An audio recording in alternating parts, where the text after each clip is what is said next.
ବିଷୁବ ସଂକ୍ରାନ୍ତିର ଐତିହ୍ୟ। ମେଷ ବା ବିଷୁବ ସଂକ୍ରାନ୍ତି ସୌରବର୍ଷର ଆରମ୍ଭ କାଳ ଓ ବୈଶାଖ ମାସର ଆଦ୍ୟ ତିଥି ବା ଆଦ୍ୟ ଦିବସ।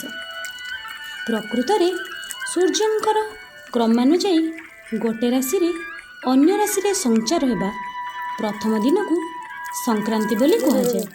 ତେଣୁ ସୂର୍ଯ୍ୟ ଯେଉଁ ରାଶିକୁ ଗମନ କରନ୍ତି ସେହି ରାଶି ନାମାନୁଯାୟୀ ସଂକ୍ରାନ୍ତିର ନାମକରଣ ହୋଇଥାଏ। ତେଣୁ ସୂର୍ଯ୍ୟଙ୍କର ସଂସାର ତିଥି ସଂକ୍ରାନ୍ତି। ପ୍ରାଚୀନ ଜ୍ୟୋତିଷ ଶାସ୍ତ୍ରରେ ରାଶି ବିଭାଜନ ଓ ସୌର ସମୂହର ଗଣନା ଲୋକ ପରମ୍ପରାରେ ବିଷୁବ ସଂକ୍ରାନ୍ତିକୁ ନବବର୍ଷର ଆରମ୍ଭ ରୂପେ ଗ୍ରହଣ କରିବା ଲାଗି ପୃଷ୍ଠଭୂମି ସୃଷ୍ଟି କରୁଅଛି। ପବିତ୍ର ସଂକ୍ରାନ୍ତି ରୂପୀ ସୌରଜଳନରେ ଏହି ସାଙ୍କେତିକ ସ୍ମାରକୀକୁ ମହାନ ତିଥି ଭାବରେ ଗ୍ରହଣ କରିବା ଅଭିପ୍ରାୟରେ ବିଷୁବ ସଂକ୍ରାନ୍ତିକୁ ଅନ୍ୟ ସଂକ୍ରାନ୍ତି ଠାରୁ ସ୍ୱତନ୍ତ୍ର କରି ମହାବିଷୁବ ସଂକ୍ରାନ୍ତି ଭାବେ ଆଖ୍ୟାୟିତ କରାଯାଇଛି। ମହାବିଷୁବ ସଂକ୍ରାନ୍ତିର ଅନ୍ୟତମ ନାମ ପଣା ସଂକ୍ରାନ୍ତି। ହିନ୍ଦୁ ଧର୍ମଶାସ୍ତ୍ରରେ ଏହି ଦିନ ପାଇଁ ସାତ୍ତ୍ୱିକ ଆହାର, ଦେବାଦେବୀ ପୂଜା ଆଦିର ଶାସ୍ତ୍ରୀୟ ବିଧାନ ରହିଅଛି।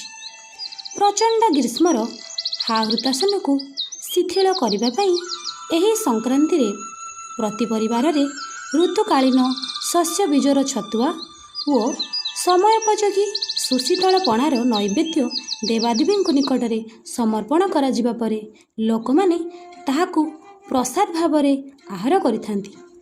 ଏହି ଦିନ ସ୍ନାନ, ଦାନ, ଦେବାଦେବୀ ଆରାଧନା, ପିତୃତର୍ପଣ ଆଦି ସବୁକିଛି ଯଥାରୀତିରେ ଅନୁଷ୍ଠିତ ହୋଇଥାଏ।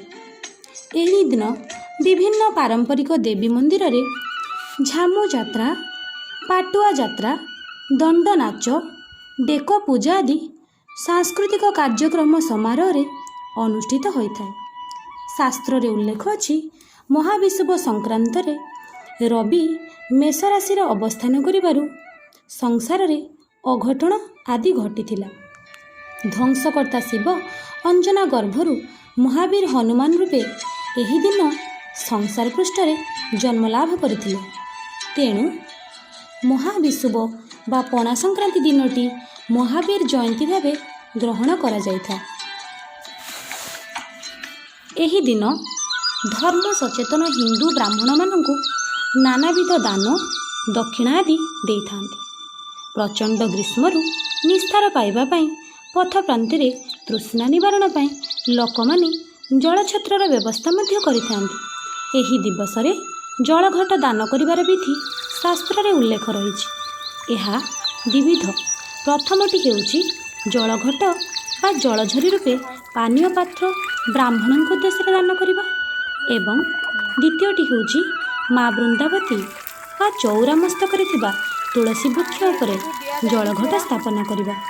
ଏହି ପ୍ରକ୍ରିୟା ମହାବିଷୁବ ସଂକ୍ରାନ୍ତି ବା ବୈଶାଖ ସଂକ୍ରାନ୍ତି ଠାରୁ ଏକ ମାସ କାଳ ଅର୍ଥାତ୍ ବୃଷ ସଂକ୍ରାନ୍ତି ପର୍ଯ୍ୟନ୍ତ ଅର୍ଥାତ୍ ସଚ୍ଛିଦ୍ର ପାତ୍ରଟିରେ ପ୍ରତିଦିନ ପ୍ରାତଃକାଳରୁ ଜଳପୂର୍ଣ୍ଣ କରାଯାଇଥାଏ, ଯାହା ସନ୍ଧ୍ୟା ପର୍ଯ୍ୟନ୍ତ ବିନ୍ଦୁ ବିନ୍ଦୁ ଆକାରରେ ତୁଳସୀ ବୃକ୍ଷ ମୂଳରେ ପଡ଼ିଥାଏ। ଏହି ପାରମ୍ପରିକ ଧାରାରୁ ହିନ୍ଦୁମାନଙ୍କର ବୃକ୍ଷ ଉପାସନା ବିଷୟଟି ଜ୍ଞାନ ହୋଇଥାଏ। ସକଳ ଜୀବଜନ୍ତୁ ବୃକ୍ଷଲତା ଆଦି ପ୍ରତ୍ୟକ୍ଷ ସୌର ସମ୍ପଦ ଦ୍ୱାରା ପରୋକ୍ଷରେ ସୌରଶକ୍ତି ଠାରୁ ଜଳ ଆହରଣ କରି ଜୀବନ ଧାରଣ କରିଥାନ୍ତି। ସେଥିପାଇଁ ବିଭିନ୍ନ ଯଜ୍ଞାନୁଷ୍ଠାନମାନ କରାଯାଇଥାଏ। ଜଳଘଟ ବରୁଣ ଦେବତାଙ୍କର ପ୍ରତୀକ। ବୈଦିକ କର୍ମକାଣ୍ଡରେ ଜଳପୂର୍ଣ୍ଣ ଘଟକୁ ବର୍ଣ୍ଣତ୍ୱ ପ୍ରତିପାଦନ କରିବା ରୀତି ହିନ୍ଦୁ ସମାଜରେ ବହୁ କାଳରୁ ପ୍ରଚଳିତ ହୋଇଆସିଛି। କେତେକ ବିଜ୍ଞମାନଙ୍କ ମତରେ ବରୁଣ ଦେବତା ହେଉଛନ୍ତି ବର୍ଷା ଋତୁର ଆଦିତ୍ୟ ବା ସୂର୍ଯ୍ୟ ଦେବତା ଏବଂ ସ୍ୱୟଂ ସୂର୍ଯ୍ୟ ହେଉଛନ୍ତି ବରୁଣଙ୍କର ମିତ୍ର। ତେଣୁ ଜଳଘଟ ଦାନ କଲେ ବା ଜଳଛତ୍ରର ପ୍ରକ୍ରିୟାରେ ବୃକ୍ଷମୂଳକୁ ଜଳଦାନ କଲେ ବରୁଣ ଦେବତା ପରିତୃପ୍ତ ହୁଅନ୍ତି। ଫଳତଃ ବର୍ଷା ଋତୁର ଶୁଭାଗମନ ହୋଇଥାଏ।